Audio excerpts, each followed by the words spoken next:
Hey guys, it's Julia. So in today's video, I want to talk to you guys about my unpopular makeup opinions. So these are basically the products that I have an unpopular opinion about in the beauty community. So these are either products I really liked and a lot of people did not like at all, or products that people really loved and I just didn't really like them at all. So just as a disclaimer, I would just want to say, if I mention any products that I didn't happen to like and they're one of your favorites, that's totally fine. Everyone's entitled to their own opinions. Some things are going to work for me that won't work for you, and some things work for you that won't work for me. We're all different. We all have different tastes in makeup, and yeah. So with that said, let's get right into my unpopular makeup opinions. So the first product I have a really unpopular opinion about is Anastasia Beverly Hills Subculture palette. So this caused a lot of controversy, I think in July when it came out, either July or August. Anyways, a lot of people really did not like this palette, and I totally get why.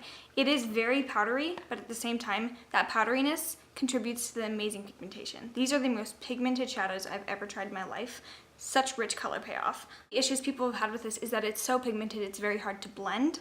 I will say that if you're going in with a lot of color at one time on your brush, it's going to be hard to blend out, because if you're going in with such pigmentation, it's going to be really difficult to get that pigment diffused on your eyes. So what I would recommend doing is going in with very small, precise amounts of the product if you're using a very light touch. I pretty much do that with all my makeup products. I don't go in with a really heavy touch and just like swirl my brush in there. I just like to conserve makeup, so I usually go in with a very light touch. So that is why this palette really worked for me. Besides that, these are just really unique shades. They scream fall to me. Color palette was really imaginative. Norvina did an amazing job coming up with these shades. And overall, I really love it, and I'm willing to work with it for the unique shades it brings to my collection. I do understand why people don't like it. I do think the controversy kind of got out of hand. Some people were just like straight up bashing other people who said they liked it. They were like calling them liars. I don't think that's a good approach at all.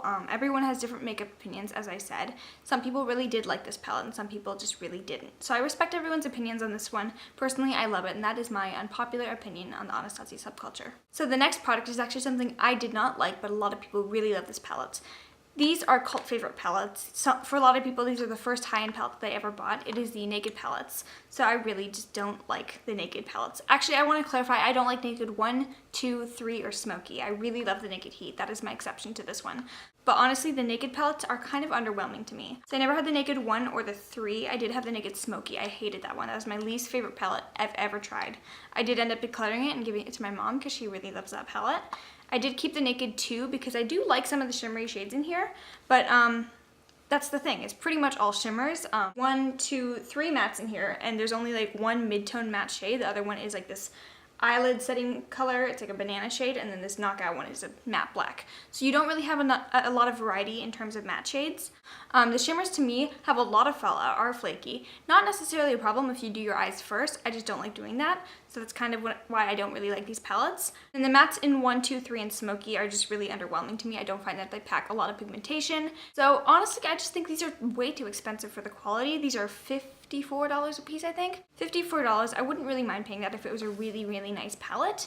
But this one is just, it's not good enough to justify that kind of price. I really did not like the Naked Smoky because that just turns so muddy on my eyes. These ones I don't have as much of a problem with, which is why I kept it. Overall, there's a lot of really nice shimmers in here. I just find it's kind of disjointed. I don't think the Naked palettes are really worth the hype at all. And yeah, I know a lot of people really love these palettes. They're kind of a cult favorite. I don't really love them. I have a lot of better quality shadows in my collection, like the Anastasia palettes, and yeah, this is kind of underwhelming to me. So that is my unpopular opinion on the Naked 2. Or just the Naked palettes in general. So my next unpopular opinion is on a brand that I really love. I actually love a lot of these brands that I'm talking about here. I love Anastasia and Urban Decay. And this is from ColourPop. It is the Gimme More Pressed Powder Highlighting Palette. So this came out in tandem with the ColourPop Yes Please Pressed Powder Eyeshadow Palette. I picked that up. It was out of stock for a while because they kept selling out over and over again. So I finally waited for the restock. I decided to pick up the highlighting palette and the pressed powder eyeshadow palette together. So I really do love the pressed powder eyeshadow palette. That's a beautiful palette. Great dupe for the Natasha Denona palette if you're wanting to get the Sunset palette. But I was really underwhelmed with this Gimme More highlighter palette. I saw a lot of people saying that it was a dupe for the Anastasia Nicole Guerrero highlighting palette. I do have that one too. I do not find them to be dupes. I find this one to be not anywhere near the quality of the Anastasia one, and the colors are kind of off. So these are very, very glittery highlights and not in a good way. I think they would work on the eyes if you're wanting really nice shimmer shades, but I bought this to be a highlighting kit and it just kind of fell flat for me. They're all pinky shades. I don't really mind having a pinky highlighter, but I find that the Anastasia Glow Kit is a lot more wearable in a sense, and these pinky ones really come up as like blush toppers. They are very, very pink on the face, whereas the Anastasia ones are more of like a rosy sheen. Honestly, I just find these to not be the same quality as the ColourPop regular highlighters that are not in a palette. The single highlighters are very, very beautiful, but these ones are just like kind of underwhelming to me. It takes a lot of building up, and even then, it just looks like you have a nice big stripe of glitter on your face. It's very emphasizing of your texture. So they are pretty. They're not the worst highlighters I've ever tried, but they're just not that good. And I was really, really anticipating an amazing palette because it was always out of stock, but to me this just wasn't really worth it. I'm not a huge fan of this one. I know a lot of people really did like it. I wasn't one of them. Okay, so the next product is something very, very hyped up in the beauty world. A lot of people really, really like these products. I just do not happen to be one of them. I am not a huge fan of the Kylie Cosmetics liquid lipsticks. Hear me out.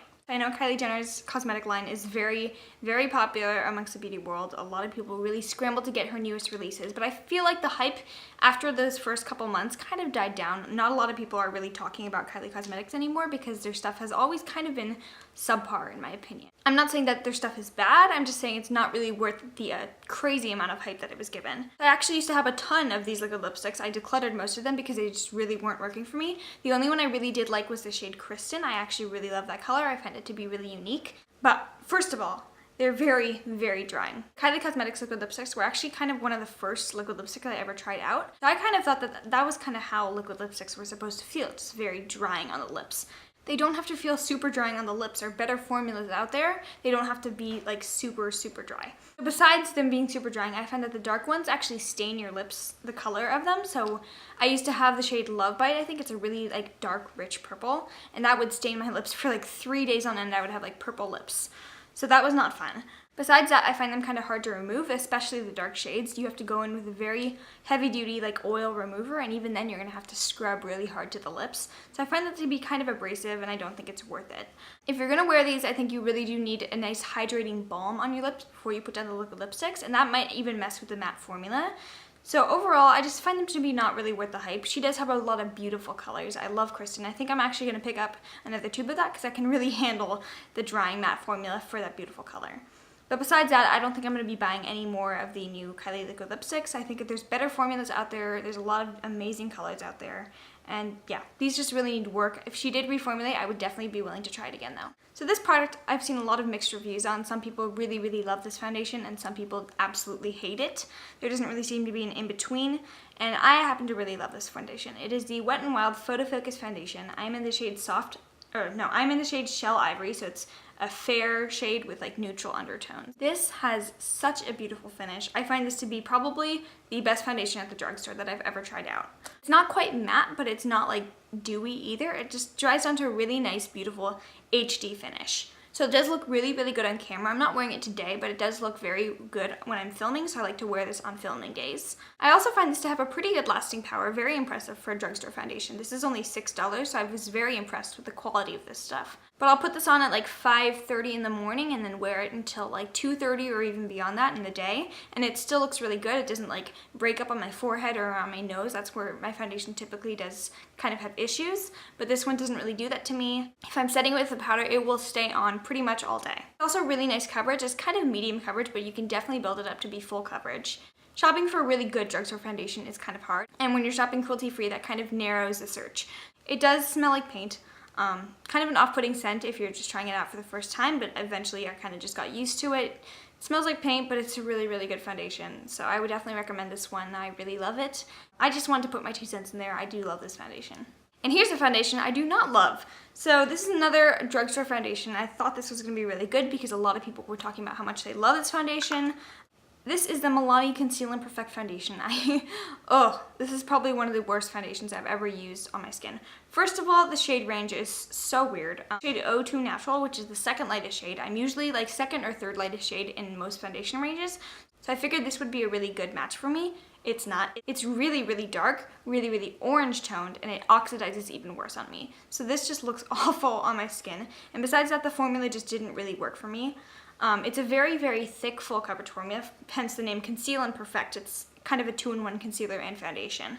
I just found it to be really cakey and thick on my skin. It doesn't like blend into the skin, it kind of just sits on top of it.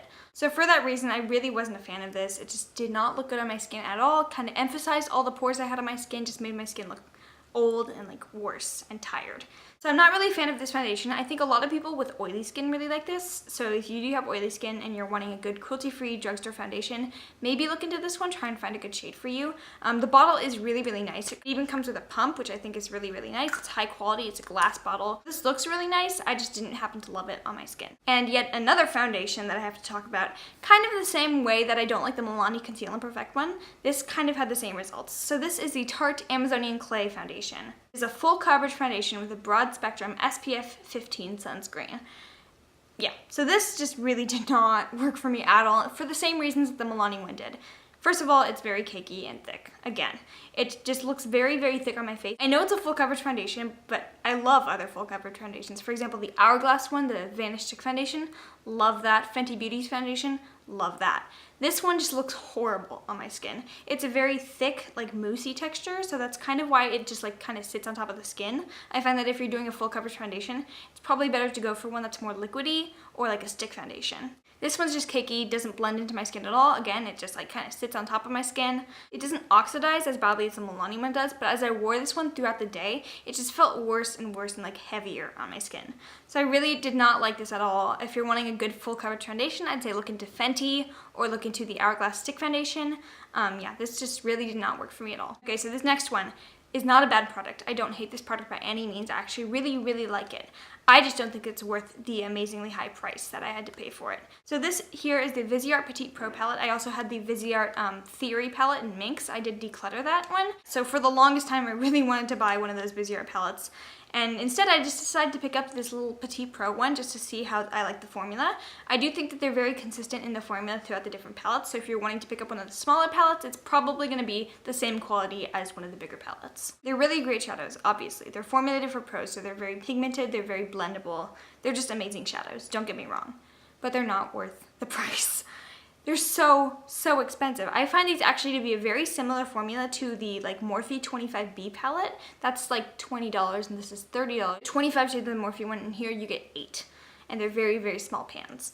While these are very pigmented and blendable, so are the ones in the Morphe 25A and 25B. I found this to be a slightly different formula than the rest of the Morphe palettes. And it's a very, very good formula. So I get that this is geared towards pros, but I just think it's really overpriced and overhyped. A lot of people really love these palettes, and I think they are very good eyeshadows. I just don't find them to be worth $30 for a bunch of tiny shades. So I'm very glad that I didn't just immediately go and buy the $80 palette. I just wanted to try out a smaller palette because I just don't think I would have gotten my full money's worth out of it, because how can you really get your full money's worth out of an $80 eyeshadow palette that's kind of the same quality as a Morphe palette?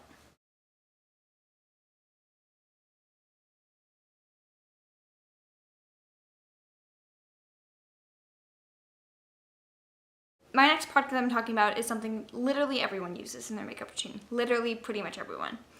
The BeautyBlender. Let me preface this by saying I do love beauty sponges. I really like my Real Technique sponge, I like my Veramona Cake and Bake sponge, I like the Fenty Beauty sponge, but that's the thing, I like sponges. I don't like the BeautyBlender one, because that is a $20 piece of foam. $20 for a little sponge is just way too much money to pay. There's so many other amazing sponges that are a lot more affordable. I really do like the Real Technique sponge. I find that to be an amazing dupe for the BeautyBlender. It's very soft, it just blends out your foundation like butter. It's amazing. I love the Real Technique sponge, so if you're wanting a really good dupe, that's only $7. I also like the Veramona Cake and Bake sponge. Not really the same as the BeautyBlender, it's a lot more firm, but it's a really, really good sponge nonetheless. Overall, there's just better affordable options that blend just as well, if not better. So BeautyBlender, $20. I'm not really willing to shell out $20 every time I need to replace my sponge. So I have tried the BeautyBlender. I just don't find it to be anything super, super special that you can't just dupe with a cheaper sponge. Okay, so the next product I'm going to talk about is a concealer. It's a very inexpensive one from the drugstore. This is the LA Girl Pro Concealer. So a lot of people on YouTube were talking about how much they love this product. It's probably one of the most hyped up drugstore concealers. It's not anything super special, in my opinion. It's not the greatest formula. I do prefer to go for like higher end concealers. I just don't really find that I like a lot of them at the drugstore. And this one was just a really bad shade range for me, honestly. So I went through 3 or 4 different concealers trying to find the right shade for me. This is the shade Porcelain. I don't really wear porcelain in any other kind of brand, so it's a very, very light concealer. And pretty much in all the shades I tried out, they had a very orange undertone on me. So it dries down to a very, very warm finish, not necessarily the best look. So I only use this for carving out my eyebrows. It does not look good on me, the shades are weird. So honestly, it's just nothing special. I really wouldn't recommend buying this. I just really wouldn't recommend this. If you're wanting a really good drugstore concealer, I'd go for the Wet n Wild Photo Focus. I do really like that one. So yeah, not really worth it in my opinion. I know a lot of people really like this concealer. I just didn't happen to be one of them. So I have another fail from ColourPop that a lot of people really, really love. This is actually one of the things that put them on the map. So here I have some of the ColourPop liquid lipsticks, and I do not really love these. So first I'm going to start with the Ultra Matte Lips. I have the shade Viper here. It's a really, really pretty pink. On me, the mattes are just super, super drying, kind of similar to the Kylie Cosmetics formula, because it's pretty much the same formula. I just find it to be very, very drying. They're very pigmented, but they just kind of suck the life out of your lips. And I find myself veering away from matte liquid lipsticks now. I just don't really find it to be worth it, that very, very drying feeling on the lips. I'd rather have like a more comfortable liquid lipstick that doesn't make my lips feel like they're drying out, and I can sacrifice that matte finish. So I haven't really been loving the ColourPop liquid lipsticks in the matte shades. And then the satin shades, these are a lot more comfortable. I really do like them. They're very pigmented, they're very beautiful. My problem with these ones is that over time, they kind of oxidize in the tube and they change colors. So I have Frickin' Frack. This is actually pretty new, so I can still use this one. But I have Barracuda.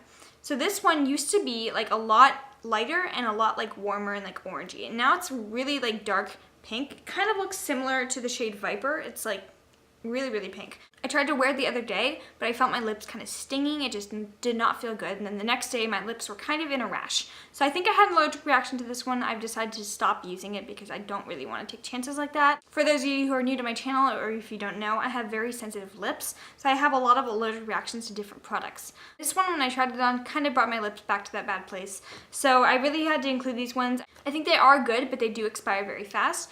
Normally I don't really pay attention to product expiration dates, but these ones I think it really does apply. So I'm going to keep using Frickin' Frack. I do love this one, but if you're thinking of buying the Ultra Satin Lips, just keep in mind that they do expire pretty fast. So I'm going to finish up this video with a palette that a lot of people really, really hated this spring, but I actually kind of like it now that I've tried it out a little bit more. So this is the Too Faced Natural Love palette. In my last palette collection and declutter video, I'm going to actually do an updated version of that because a lot has changed. In my last palette collection and declutter, I was actually thinking of decluttering this one because I hadn't really been using it that much. I literally hadn't touched it at all. First of all, gorgeous packaging. I've talked about the packaging before. I love, love, love how this looks. It's got a bad reputation. And I'll say it did kind of deserve a lot of the bad reputation. The mattes in here, really, really underwhelming. I find that the only matte in here that I actually like is the shade here called Makeup and Chill. Really nice blendable brown shade. 7 mattes in here, so not a lot of matte shades in here. And I found that a lot of the mattes, except for this one here, were really subpar. There's also a lot of weird shades in here, like this one. Kind of a matte, but it has some shimmer in it, so I don't really understand what they were going for with that color, Undercover. However, upon trying this out more, I actually have learned to love a lot of the shades in here. Love Bug here is actually the one that really enticed me to get this palette. It's a really nice lavender shimmer shade. So, so beautiful on the lid. Don't Settle is a very, very metallic, silvery, kind of duochromous shade. I don't really know, but it's beautiful. A lot of these shimmery glitter shades in here are so beautiful on the lid. If you're doing a smoky eye, I would definitely recommend going in here for one of the shimmer shades. I also love these golds here, Fairy Tale and Honey Pot. So stunning. So it's not really worth the $60 price tag. I have learned to like this palette. I think it got a really bad reputation, and a lot of the shades in here are really beautiful. Okay, so I think that concludes my unpopular makeup opinions video. I really hope you guys enjoyed this video. If you did, please give it a thumbs up and subscribe down below. So thank you so much for watching. If you made it to the very end of this video, I love you.